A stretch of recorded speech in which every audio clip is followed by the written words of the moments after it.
see you guys in the dark.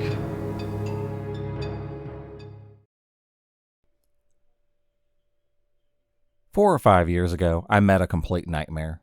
We will refer to him as Jay. I was working in a kitchen at my local tavern.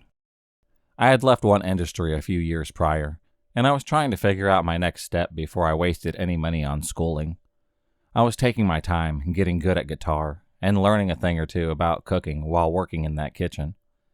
I had made a lot of friends back there, and I had liked my job, until they hired this creepy, psychotic line cook one day. He was around our age, and he had already become friends with my buddy M. I trusted M like a brother, and for some reason, I trusted his judgment on this guy.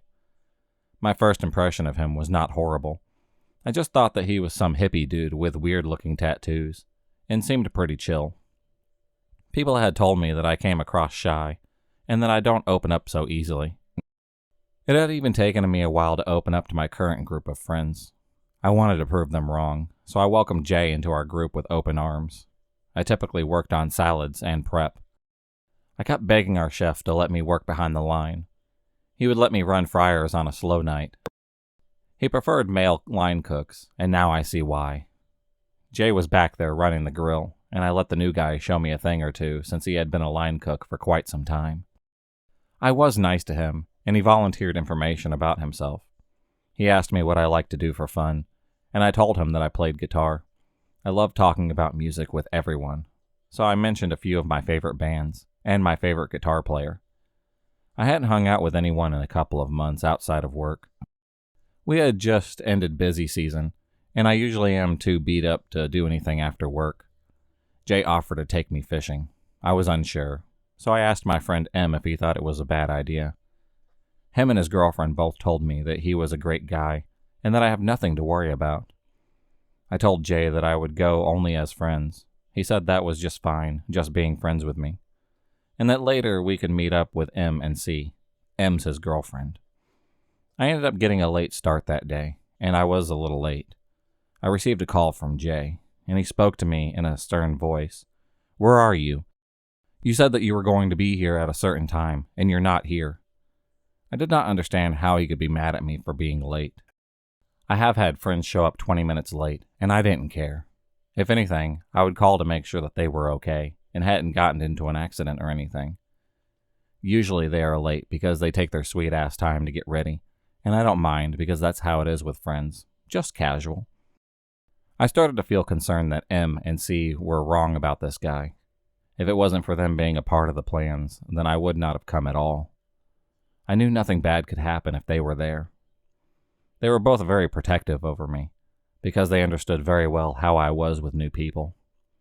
When we began fishing, everything ended up being okay. I liked that it was the four of us. I avoided drinking alcohol, since I still felt like I could not let my guard down. I also carry a knife everywhere I go. You never know what can happen.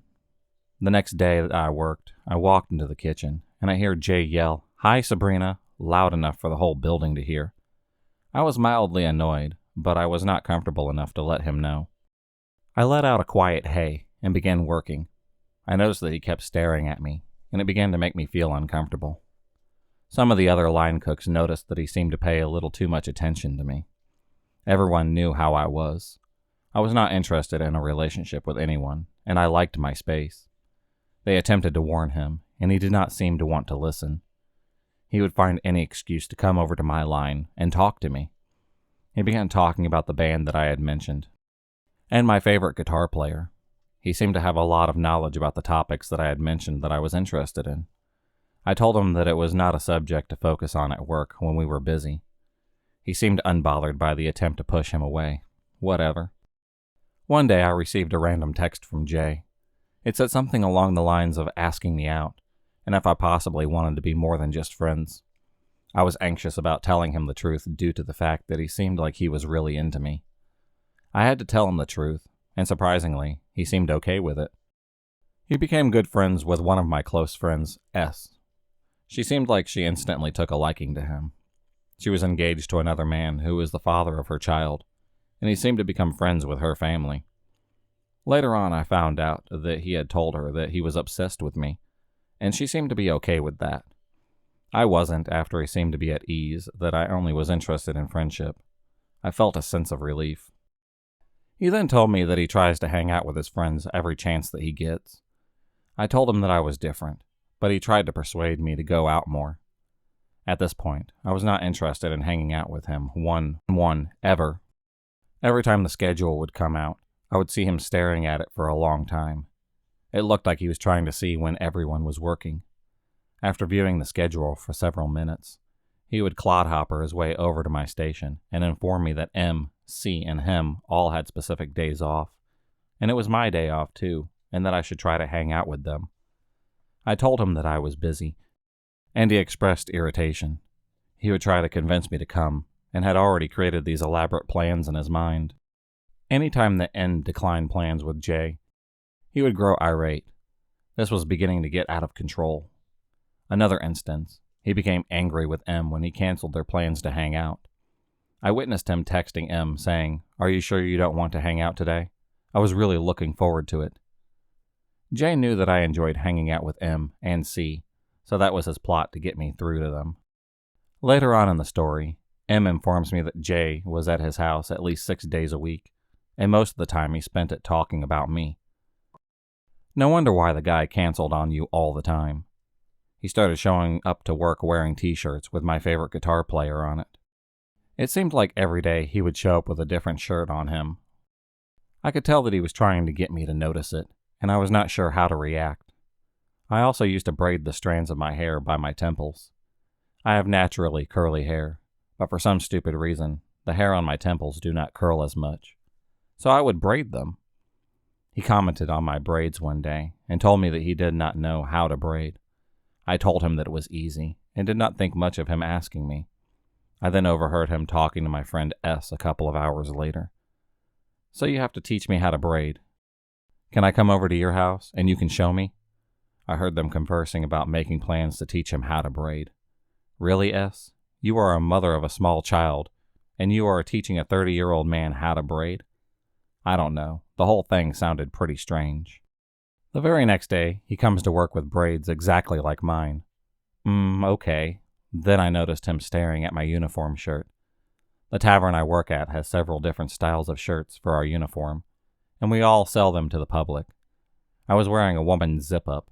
It was clearly for women. He was staring at it with gigantic round eyes, and he kept creeping closer to me. "Do they sell that shirt in an XXL?" he asked me. This is a woman's shirt," I stated, trying to control my attitude. The other line cooks kept complaining that he was not doing his job, because he kept bothering me. It was extremely embarrassing. He would also go out of his way to have his smoke break when he knew that I was just arriving to work, so that he would see me walk in. I didn't like the fact that this guy seemed to be okay with just being friends, yet he was still trying to act like he was my boyfriend. Eventually, I became abrasive with him.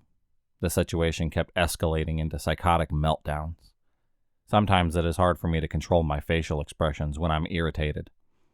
My face can look like I'm homicidal, even when I'm just slightly annoyed, especially when it comes to overly persistent guys who cannot take a hint. Sometimes I would react to Jay in a negative manner, and the other cooks would tell me that he goes outside to smoke a cigarette and bawl his eyes out. This was stressing me out. I did not like being the center of attention. When I would walk into work, they would be in the middle of a rush. I could see Jay out of the corner of my eye pause at everything he was doing and just watch me walk in. I said something to my boss, and I heard Jay yell, "What did she say?" Like, who cares? I wasn't talking to you. Whatever it was that I said did not concern him. I cannot remember what I said. Maybe just, "Hello, chef." Our new manager approached me and asked me how I was. I told her that I was okay, but she pulled me off into her office. Several other girls were in the office as well. To this day, I am not sure why they all wanted to be involved due to the fact that this was only concerning me.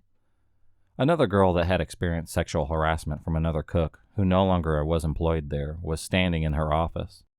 I don't know why she wanted any part in this. She didn't even talk to me anymore. I'm going to call her CP. Jay had never said anything sexual to me, thank God. But AP, the manager, considering any unwanted attention to be harassment. I told them not to say anything to him, because I was afraid it was going to make things worse. I informed the girl that I was not interested in him, and he was getting on my nerves. I also stated that he never said anything too flirtatious. He just seemed to pay too much attention to me and my interests. CP then cut me off and started ranting about her stories of how she had been sexually harassed when she worked in the kitchen, and how a lot of employees do a lot of inappropriate things. AP then decided that she was going to lecture all the employees about harassment and hopefully end what was occurring. I punched out and left shortly after that. As soon as I arrived home, I noticed that my phone had several text messages from Jay. AP talked to him about sexual harassment. What did I do? Please answer me. Answer me now. I'm having a panic attack. I noticed that he had also called a bunch of times. Uh-oh, this was not good. I didn't even want to respond to him because I did not want to hear him in that state, as I was already frightened. I was afraid to block his number since we worked together, and if I upset him too badly, I would be fearing for my life. Our employee parking lot was very creepy. At night it was very dark. There were some bushes that someone could lurk behind. And from then on out, all I could imagine was him popping out of nowhere and charging towards me. I loved when the local police came to eat at our tavern. Seeing their car in the parking lot always made me feel so safe.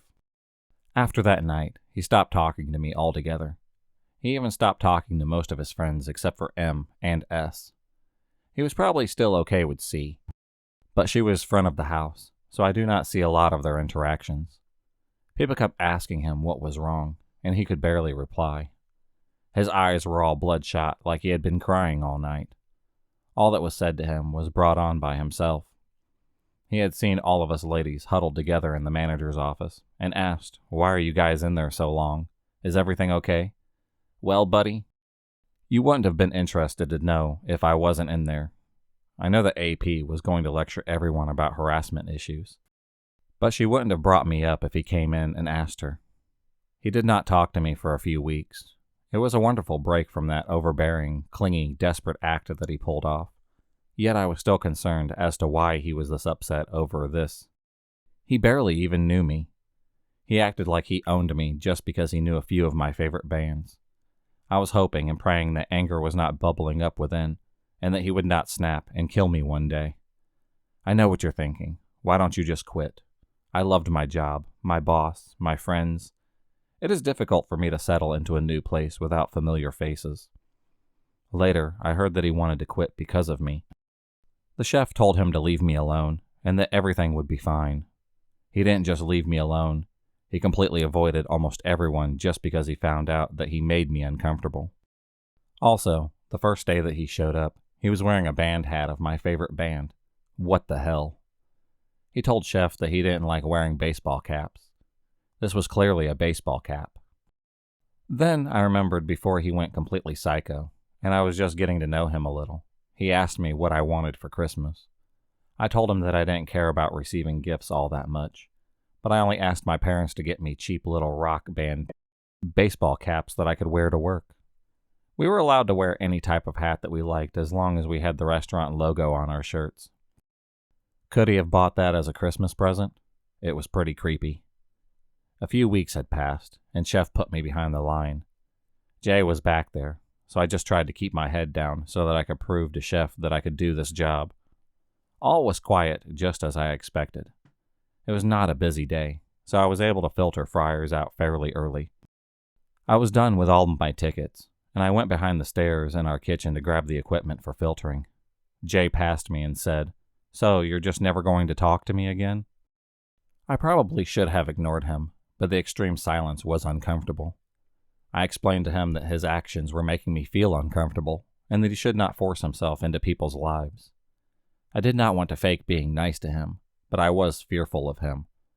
I tried to keep him calm and tell him that everything was just fine, and that everything was blown way out of proportion. I told him that nothing could have ever happened between us. I could tell that statement irritated him, but he attempted to mask his emotions. I can read people's emotions all over their face. He couldn't hide anything from me. He put on this bullshit front, pretending that he was fine with being friends again. I told him that we should try to get along since I loved working there, and it seemed as if he wanted to stay employed as well. I told him to try and just let me focus on my work, and that I am not the most social person. He comes back at me with, "I see you talking to everyone else." I explained that I had known them for a long time. I see now that that was very stupid on my part, as it was giving him false hope about the future.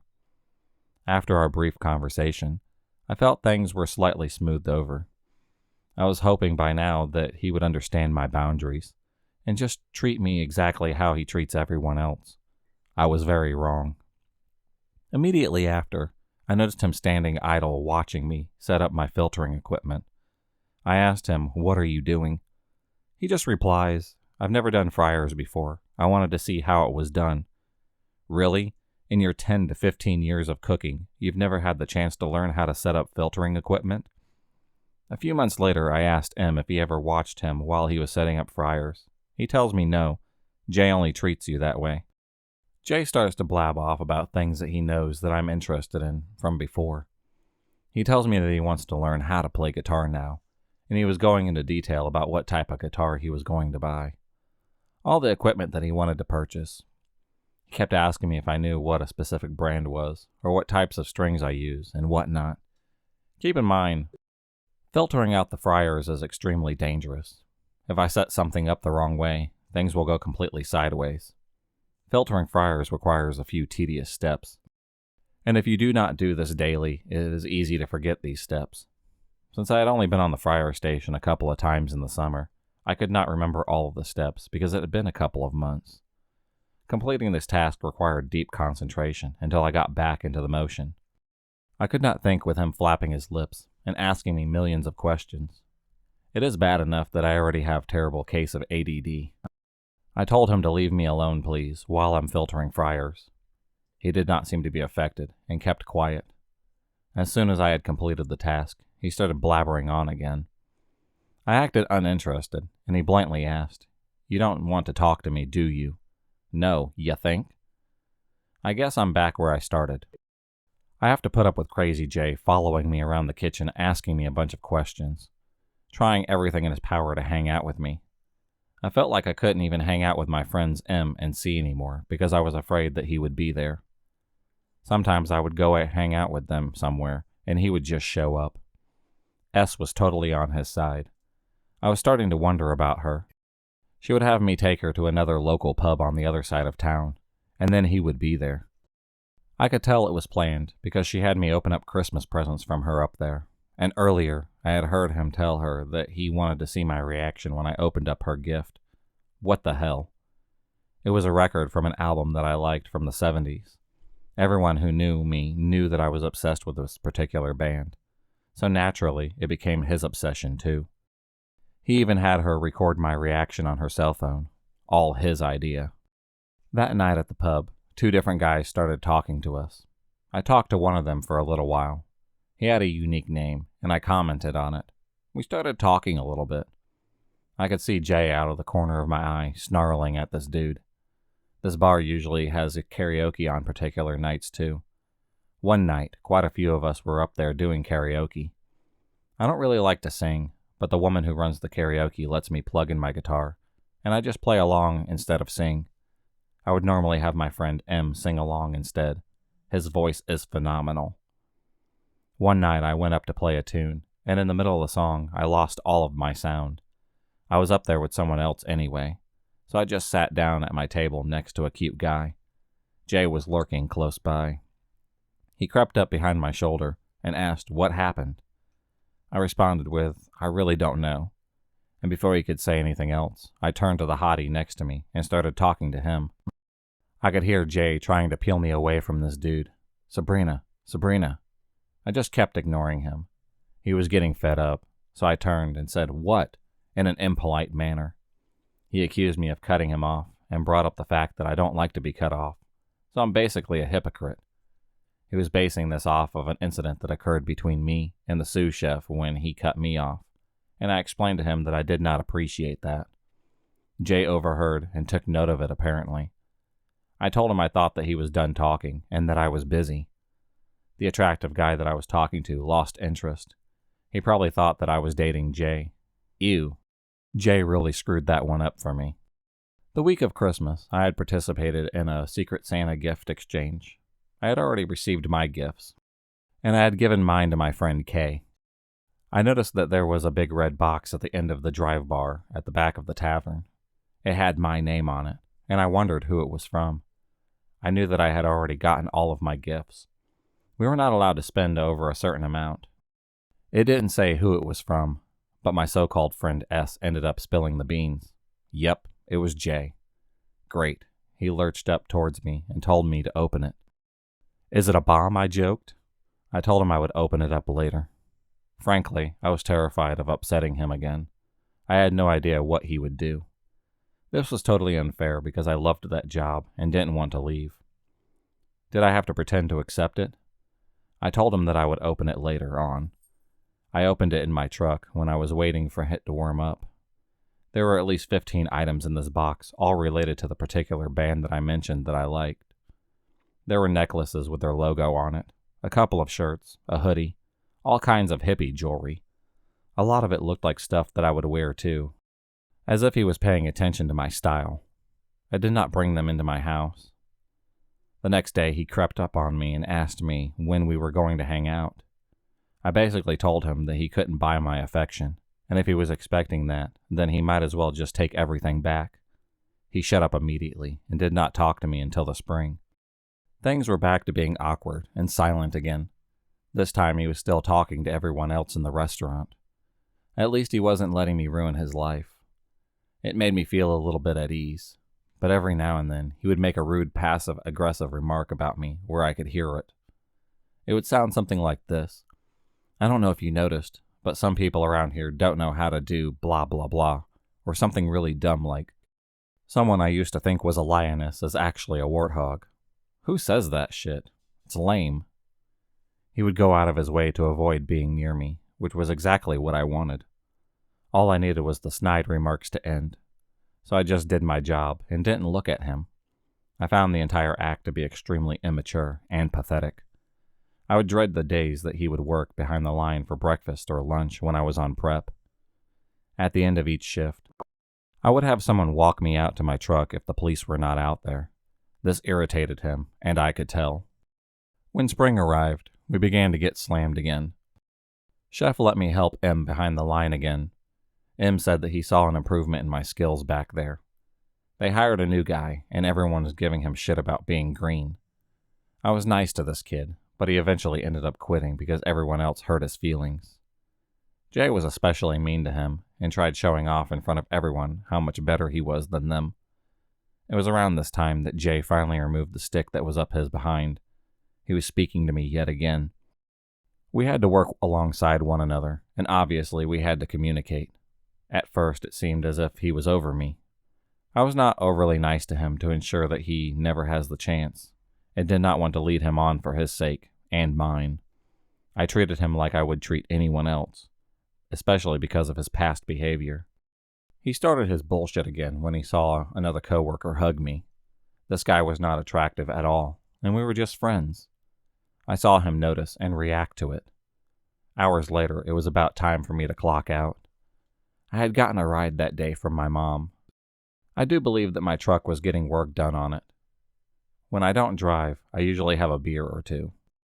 I take this as my golden opportunity to drink since I was too afraid of getting a DUI. As I mentioned, our town always seemed to have lots of cops. I walked up to our roof deck and ordered a beer, sat with a few of our servers. We laughed and joked for a few.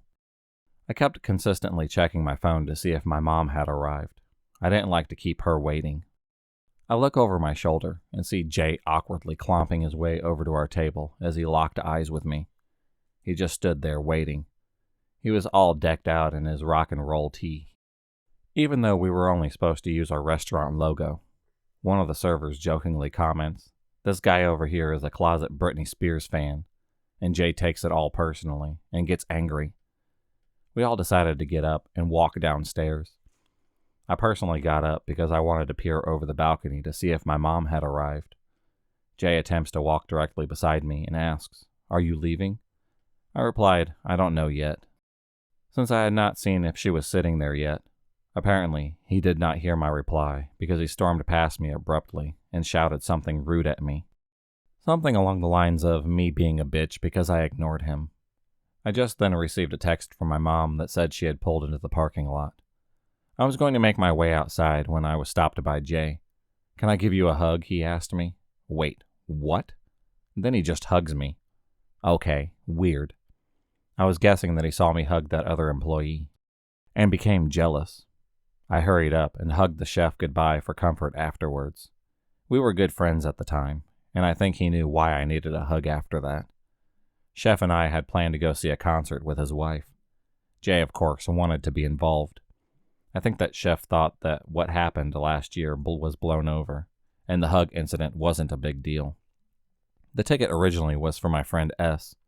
She didn't know much about Roger Waters or Pink Floyd, but it was difficult to find a friend my age that liked this stuff. We had this planned back in December, but S was backing out, and Jay wanted to take her place. I despised that idea, and now that I write this, I wonder if she did this on purpose. When Chef and I were planning this out, he would tell that I was uncomfortable. He could have been finding a way out for me. Or this could have been God, according to M. Jay had bed bugs, and Chef was not about to have him in his car. Jay's car was not in the best shape for him to go down to the concert. Another one of our buddy line cooks bought the ticket off of Jay. The next day I work. I see Jay stomping around the kitchen all irate and red. Can you imagine a 30-year-old man acting this way at work? The sous chef asked if he was okay, and he screamed, "No, I'm not okay," like a third grader. His behavior was frightening, because I had noticed him shaking in a rage-like fit when I tried to begin to explain what had happened. All he did is shout, "Don't even talk to me." The entire restaurant heard him, customers, and all too how embarrassing. He was working on the roof deck that day, thankfully. The food runners had told me that every single time they had to run something upstairs, he would say some horrible things to them about me. A couple of really lame, stupid statements such as, "I know what a good job for Sabrina would be up here, to kill all of the flies. Good one, buddy." We also had a phone that we could use to call upstairs for product, or vice versa. Anytime I, or other females that sounded like me, would answer the phone, he would be extremely rude.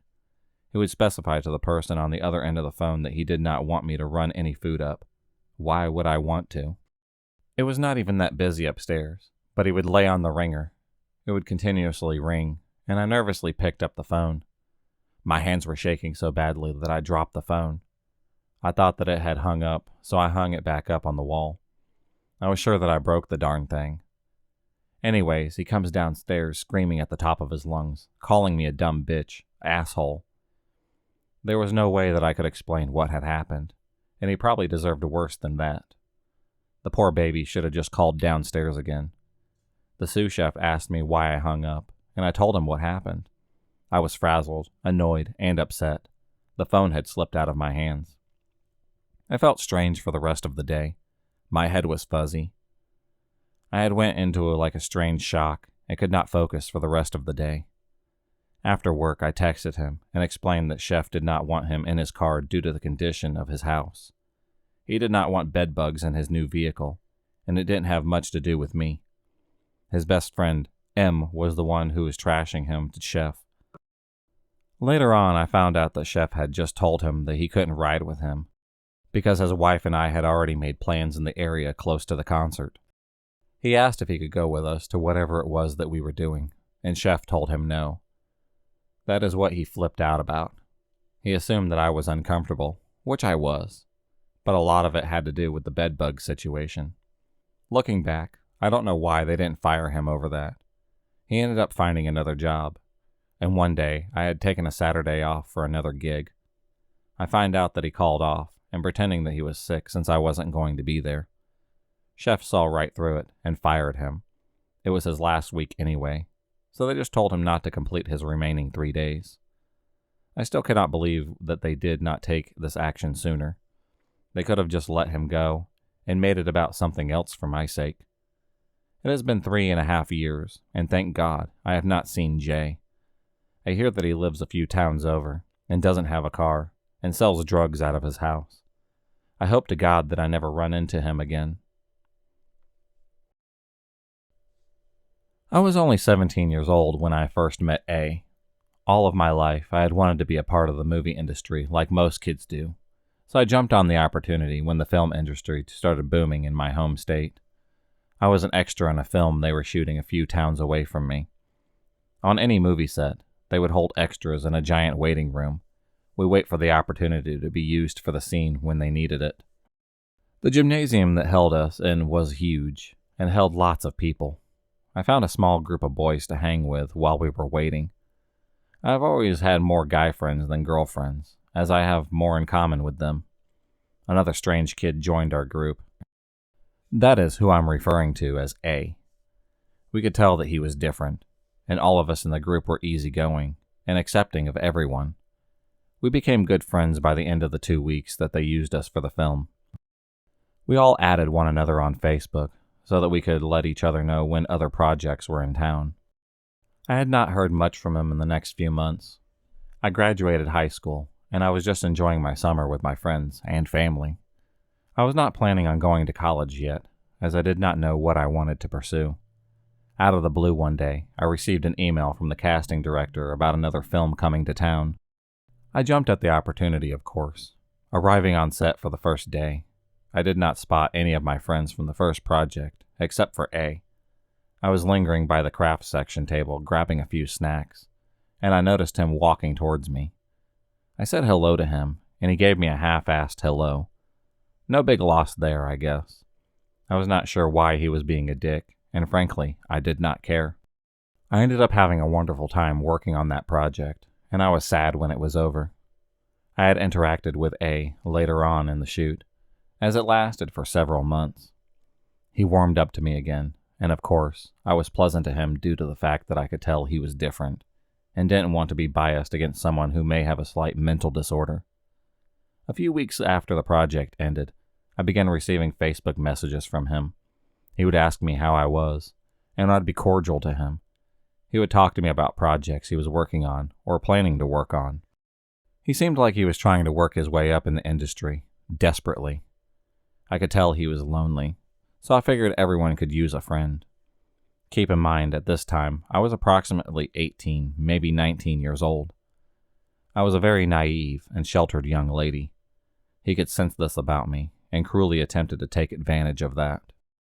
I cannot remember, but somewhere down the line we had exchanged numbers. He would call me at odd hours of the night, and non-stop rant about the actors we had worked with on set. He became obsessed with certain actors that I liked, and would talk about them. First, he would catch every movie interview that they had, and did non-stop talk about it. He knew more about these actors than I did. I gathered that he was strange and potentially unbalanced, but I felt sorry for him. I'm not sure why I let this go on for so long, but I was young and dumb. Eventually, he began venting to me about his personal problems and would ask me for advice. He would rant about these women that had rejected him. One of them was a married woman that we worked with on set, and asked me what I would do in this situation. At first, I thought he did not even like women, because he would talk about this particular male actor that I liked. He described a butt shot of the guy in an obscure film that he saw with him in it. I thought that I was safe. He began pretending that he had relationships with these actors that we worked with.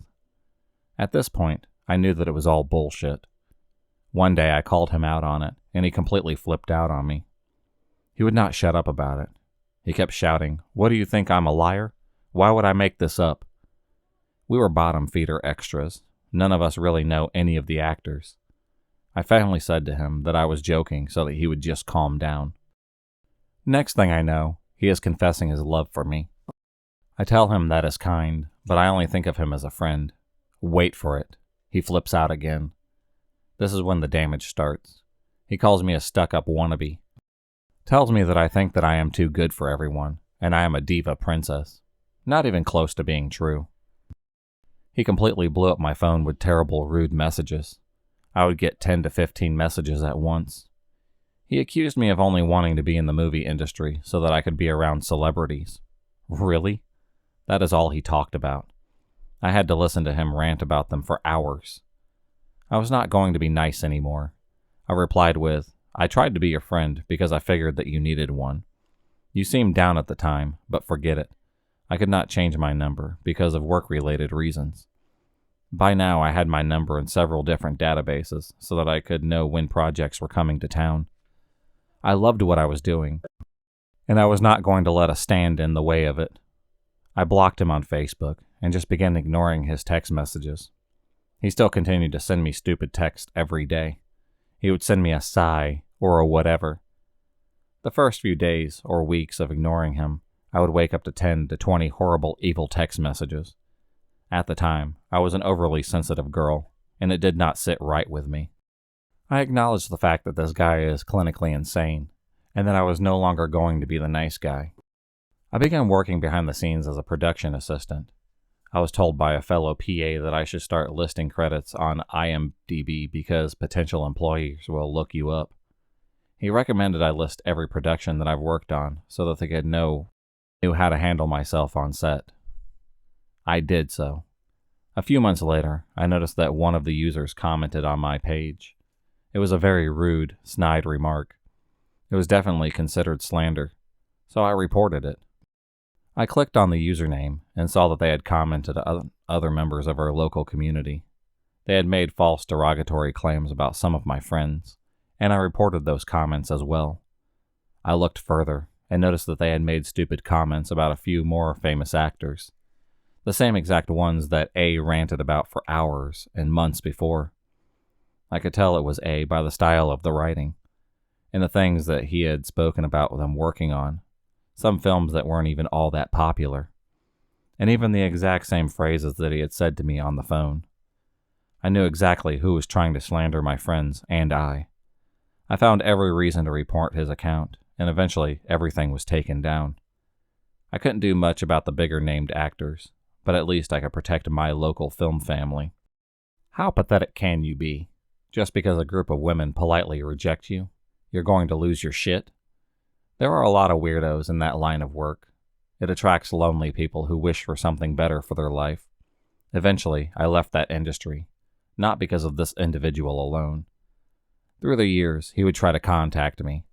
Eventually, I figured out how to block his number. If I had a Twitter or IG account, he would say something stupid, but I would just ignore him.